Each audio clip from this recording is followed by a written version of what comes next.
استغفراللہ خدا ہے اور اس کو مانا جائے، یہ بات اس نے اعلان کروا دی، یہ بات اس نے اعلان کروا دی۔ اور جب اس نے یہ اعلان کروا دیا تو یاد رکھ لو اللہ کی قدرت بہت بڑی ہے، اللہ کی قدرت، بڑے بڑے لوگ آئے، بڑے بڑے جناب سرکش آئے، یاد رکھ لو جہاں اس کی قدرت ہے، جہاں اس کی طاقت ہے، اس کے آگے اور کوئی نہیں، آگے اور کوئی نہیں۔ تو میں نے کہا اس نے کیا کر دیا، اعلان کر دیا، اور اپنی ہر جگہ پر ایک ہی بات تھی۔ اور یاد رکھ لیں اس وقت بھی کوئی عوام یہ نہیں تھی کہ تھوڑے تھوڑے لوگ تھے، تھوڑے تھوڑے لوگ لاکھوں میں تھے، کیا تھے، اور ساری آبادیاں ملا کر کروڑوں میں بن جاتے تھے، کسی ایک کے پاس بھی غیرت نہیں تھی۔ جو اس نے کہا ٹھیک ہے، مان گئے، جو اس نے کہا کہ یہ کرو، اس نے کہا ٹھیک ہے، ماننے کے لیے تیار ہے۔ بس ہمیں اس نے کیا، ساری ہر چیز پر قبضہ کر لیا تھا۔ اور سب سے بڑی بات کہ گندم کا سٹاک جو تھا وہ خود حکومت تو اس کے پاس تھی نا، گندم جتنی تھی اس نے اکٹھی کر لی تھی، اور کہیں سے نہ آٹا ملتا تھا اور نہ ہی گندم ملتی تھی۔ اور اس نے کہا اب گندم اور آٹا ملے گا اس کو جو میرے پاس آئے گا اور میرے پاس آ کر میری خدائی کو تسلیم کرے گا، اور تسلیم کرنے کے بعد مجھے سجدہ کرے گا، اور اپنے گھر میں ایک بت رکھے گا جو میری شبیہ ہوگی، بس جو یہ کرے گا وہ رہے گا، اور جو یہ نہیں کرے گا وہ نہیں رہ سکتا، وہ نہیں بچ سکتا۔ یہ اس کا اعلان تھا، یہ اس کا، اگرچہ حضرت ابراہیم کی پیدائش کا جو انشاءاللہ تعالی اگلے جمعہ مبارک میں عرض کروں گا، بس ایک واقعہ بتانا چاہتا ہوں۔ جب سیدنا ابراہیم علیہ السلام کو یہ پتا چلا، باقاعدہ واقعہ اگلے جمعے ہوگا، تو لوگوں کو اس طرح گندم دیتا ہے، آٹا بھی دیتا، کھانے کے لیے روٹی بھی دیتا، تو حضرت ابراہیم خود گئے، کیا گئے، ان کے پاس خود گئے، اور خود جا کر اس سے بات کی۔ اس نے کہا پوچھو بھی آپ کیسے آئے ہیں، آپ کیسے آئے ہیں؟ تو آپ نے جواب دیا سنا ہے تو لوگوں کو گندم دیتا ہے اور اپنے آپ کو خدا بنواتا ہے۔ اس نے کہا ایسی بات ہے؟ آپ نے فرمایا میں تجھے نہیں مانتا، میں تجھے، اور پہلی بات یہ کہ اس نے ایک دروازہ بھی بنایا ہوا تھا، جہاں اس کا تخت لگا تھا نا، خود بیٹھا ہوتا، آگے ایک چھوٹا سا دروازہ تھا، جو اس میں داخل ہوتا تھا سر جھکا کر داخل ہونا، سر جھکا کر داخل ہونا ہے، اور جا کر پھر نمرود سے بڑے عزت سے، بڑی احترام سے بات کرنی ہے۔ تو حضرت ابراہیم علیہ السلام جب گئے تھے تو آپ نے کیا کیا تھا، آپ نے پہلے سر مبارک داخل، آپ نے پہلے اپنی پاؤں مبارک جو تھے وہ داخل کیے، پھر اس کے سامنے گئے اور پھر اس سے کہا کہ تو لوگوں کو گندم اور آٹا اس لیے دیتا ہے تو خدا ہے؟ اس نے کہا جی ایسی بات ہے، میں تو جھوٹا ہے، کذاب ہے۔ ساری عوام ایک طرف، سب نمرود کو ماننے والے کھڑے، کوئی بولنے کے لیے تیار نہیں۔ کیوں؟ اگر ہم نے بول دیا تو ہمارا سر قلم، اگر ہم نے بول دیا تو ہم تو مارے جائیں گے، اگر ہم نے بول دیا تو ہمارے بچے زندہ نہیں رہیں گے، یہ ساری چیزیں تھی۔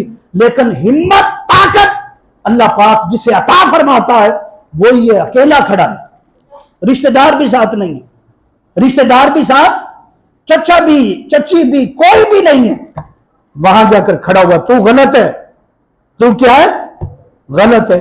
پھر آگے قرآن پاک نے آگے اس مناظرے کو بھی بیان کیا ہے، کیونکہ وقت کم ہے، وہ آگے انشاءاللہ بیان، صرف ایک واقعہ بیان کرتا ہوں۔ آپ نے فرمایا میں لعنت بھیجتا ہوں تیری ہر چیز پر، مجھے تجھ سے کوئی سروکار نہیں، ایسا آٹا نہیں چاہیے، ایسی گندم نہیں چاہیے، کچھ نہیں چاہیے۔ فرمایا کہ ہمیں پتا ہے اللہ ایک ہے، اللہ ایک ہے، وہی سب کچھ دیتا ہے، وہی مالک ہے، وہی مشکل کشا ہے، وہی حاجت روا ہے، وہی میری بات سنتا ہے، میں جو مانگتا ہوں وہی دیتا ہے۔ اس نے کہا جاؤ پھر جہاں سے میرے دربار سے نکل جاؤ، میرے دربار سے نکل جاؤ۔ جناب حضرت ابراہیم باہر نکلے، تھیلا پاس تھا، اس دور میں کپڑے کے تھیلے بنائے ہوئے تھے، ہاں جی، اس میں آٹا ڈالنا جو بھی، باہر نکل آئے تھے، اور ایک بات دل میں سوچتے جا رہے تھے، اس لعنتی نے، اس ظالم نے تو جواب دے دیا، ہاں جی، اب کیا کروں؟ تو مفسرین نے لکھا ہے کہ سامنے ایک ریت کا ٹیلا تھا، وہیں سے ریت بھر لی اپنے کپڑے میں، یہ تھیلا جو بھی تھا اس کے کیا کیا، ریت بھر لی، تاکہ میں جاؤں تو گھر والے پہلی بات ہی دیکھ کر کے خالی آ گیا، کئی دنوں سے کھانا نہیں تھا، کئی دنوں سے گھر میں فاقہ تھا۔